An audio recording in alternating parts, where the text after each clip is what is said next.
radio est faite pour le songe. La radio, c'est fait pour le songe, c'est fait pour le rêve. Davantage que la télévision, peut-être. Parce que la télévision, elle précise, elle cerne, elle explique déjà un peu ce que l'on sait. Mais parfois, elle explique très talentueusement, puis elle apporte des explications dont on a besoin. Mais la radio, toute pure, c'est le songe, c'est le rêve. Et ça tient de... La radio, pour moi, c'est ma vie. Et le poète, s'il en est un, n'est pas dérangé par le micro, au contraire. Mais quand le micro s'ouvre, j'ai l'impression qu'il s'ouvre, j'ai l'impression, c'est une certitude, qu'il s'ouvre sur les forêts, sur les lacs, sur les villes, partout, on ne sait pas qui on l'atteint. Il faut faire un acte de foi, parce qu'on est devant ça, comment imaginer qu'on puisse être entendu. Là, c'est une vérité de la palisse, et c'est vrai pour tout le monde, mais enfin, moi, je n'en reviens pas, et je ne veux pas en revenir. Je trouve que c'est un miracle que le micro et que la radio. À cette époque, hein, on parle de... Mais Guy ne se satisfaisait pas du métier d'acteur. Je pense pas. Il travaillait difficilement aussi avec un groupe en équipe. Faisait travailler les autres en équipe, mais lui, se marier à un groupe, c'était plus difficile. C'est un soliste, hein? Il fallait qu'il ne soit pas dans le même monde que nous. Mes amis les angelots, de tous les sapins de Noël, ce soir, je suis de garde à la boîte à surprise. Les personnages qui habitent ici et qui vous donnent rendez-vous tous les jours à l'écran magique, eh bien, ils n'y sont pas. Cela crée un grand vide. Et la boîte à surprise n'est habitée que par l'écho des courants d'air. Oh ouais! Vous voyez bien qu'il n'y a personne. Vous voyez bien qu'il n'y a personne. Vous voyez bien qu'il n'y a personne.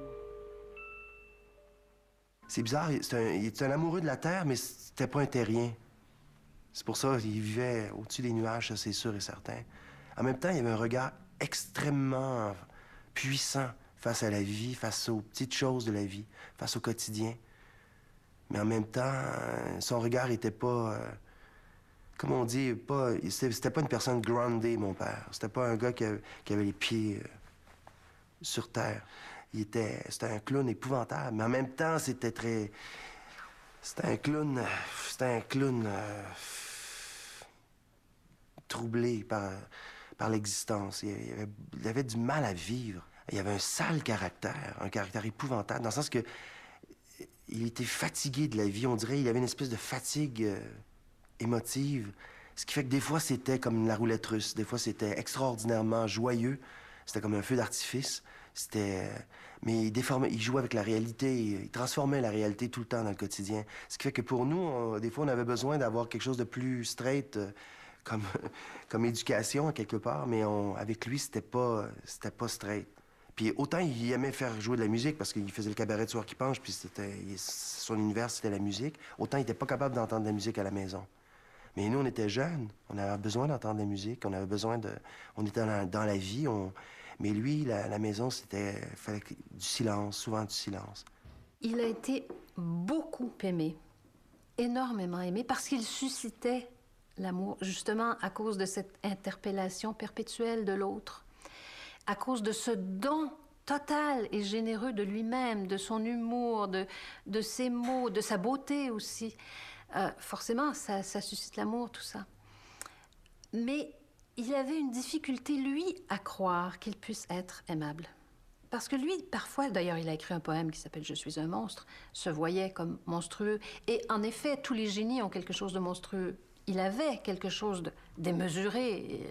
Il fallait composer avec, là. C'est très étrange parce que quand j'étais jeune, il nous demandait toujours d'ouvrir les fenêtres, les portes, l'imaginaire. Il nous faisait sentir des parfums, mon père, c'est ça que je voulais. Puis découvrir des choses, découvrir. Aller jusqu'au bout d'une découverte. Ouvrir des fenêtres, ouvrir des portes, pas avoir peur de s'émerveiller pour des petites choses, transformer la réalité toujours, pour qu'elle soit plus belle, puis en même temps, en vieillissant, il a commencé à fermer ses portes, ses fenêtres. Il est devenu sauvage avec le cabaret de Soir qui penche. Il s'est réfugié dans un studio de radio. Il est devenu très sauvage. C'était tout simplement un très bel être humain. Un jour que je lui rendais hommage, je l'ai décoré de la médaille de l'enfant qui joue.